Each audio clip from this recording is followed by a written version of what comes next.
أعوذ بالله من الشيطان الرجيم. بسم الله الرحمن الرحيم.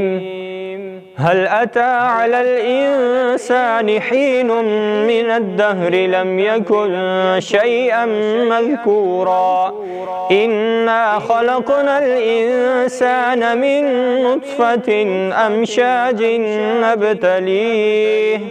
أمشاج نبتليه فجعلناه سميعا بصيرا إنا هديناه السبيل إما شاكرا وإما كفورا إنا أعتدنا للكافرين سلاسل وأغلالا وسعيرا إن الأبرار يشربون من كأس كان مزاجها كافورا عينا يشرب بها عباد الله يفجرونها تفجيرا يوفون بالنذر ويخافون يوما كان شره مستطيرا ويطعمون الطعام على حبه مسكينا ويتيما وأسيرا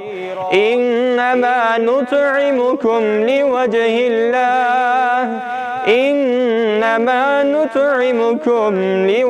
الله لا نريد منكم جزاء ولا شكورا إنا نخاف من ربنا يوما عبوسا قمطريرا فوقاهم الله شر ذلك اليوم ولقاهم نضرة وسرورا وجزاهم بما صبروا جنة وحريرا.